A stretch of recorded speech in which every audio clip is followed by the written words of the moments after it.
जो साधक एकाग्रचित्त होकर भगवती की सेवा में अपना सर्वस्व समर्पित कर देता है, फिर उसे प्रसाद रूप से ग्रहण करता है, उसी पर भगवती प्रसन्न होती हैं, अन्यथा उनकी प्रसन्नता नहीं प्राप्त होती। अन्यथा नहीं होगी। जो ये करेगा उसकी होगी। दूसरा दूसरा सबसे बड़ी बात है, दूसरा है, अब जैसे सुनने में खराब लगेगा, जैसे कोई व्यक्ति अगर किसी को समर्पण कर दे, अब ये गजेंद्र जी का प्रश्न आ जाएगा, गजेंद्र जी को माइक दो। एक व्यक्ति किसी को समर्पण कर दे, उसकी शक्ति छिन्न हो जाएगी या बढ़ेगी? बढ़ेगी गुरुजी।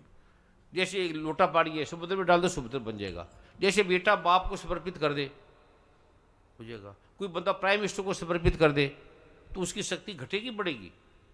बढ़ेगी। बढ़ेगी। हनुमान जी से बड़ा उदाहरण नहीं। तो जो जब तक दुर्गा माँ कहती है कि मुझे समर्पण नहीं करेगा, तब तक तुम्हारा काम नहीं होगा, क्योंकि शक्ति नहीं आएगी। शक्ति समर्पण के बिना आएगी नहीं। अब आपका बेटा क्यों बना? आपको समर्पित है, आप जो बोलता है करता है जी। आप क्या बोलते हो? जो गुरु जी कहते हैं। नहीं तो उन्हें तो उसने MBBS डॉक्टर बनना था जी। वो डॉक्टर बने, उसकी किस्मत डॉक्टर है ही नहीं जी। वो डॉक्टर भी टॉप का बनना, क्योंकि आपका आज्ञाकारी है, आपके आगे कभी नहीं बोलता, आप जो बोलते हो कर लेते हैं। जी। हनुमान क्यों हनुमान बने? श्री जो गुरु जी ने कहा ठीक है जी। दुर्गा माँ ने कहा जब तक आप ये नहीं करोगे तब तक आपको किसी तरह से मिल नहीं सकता ये ज्ञान।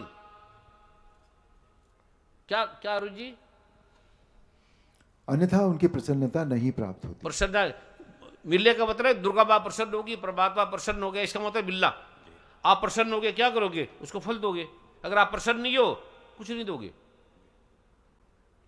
अगर प्रसन्न हो गया दुर्गा माँ तो क्या करेगी? ये सुनो क्या करेगी। जिनके प्रसाद से ऐश्वर्य, सारा सौभाग्य, सौभाग्य, आरोग्य, संपत्ति अर्थात धन, शत्रुनाश तथा परम मोक्ष की भी सिद्धि होती है। मोक्ष मिल जाएगा आपको, मुक्ति मिल जाएगी, परमात्मा बन जाओगे। उन कल्याणमयी जगदम्बा की स्तुति क्यों नहीं करते? मनुष्य क्यों नहीं करते? नहीं करोगे तो क्या होगा? अब सुनो। अतः कीलन को जानकर उसका परिहार करके ही सप्तशती का पाठ आरंभ करें। जो ऐसा नहीं करता उसका नाश हो जाता है। ये नाश किनका हो रहा है? जो बड़े बड़े ज्ञानी हैं, बड़े बड़े पढ़े लिखे हैं, वो नुकसान कर रहे हैं। ये कोरोना की बीमारी बुरी सारे रोग कौन कर रहे हैं? जो बड़े बड़े ज्ञानी हैं, उनका नाश हो रहा है। जो अक्कड़ वाले हैं उनका नाश हो रहा है। अपने आप को पता नहीं क्या क्या समझते हैं। उसको दुर्गा माँ ने किसी रूप के अंदर जाके वो उनका ये किसका नाश करे? ज्ञानियों का नाश कर रहे हैं। ये कोरोना में ज्ञानी मर रहे हैं।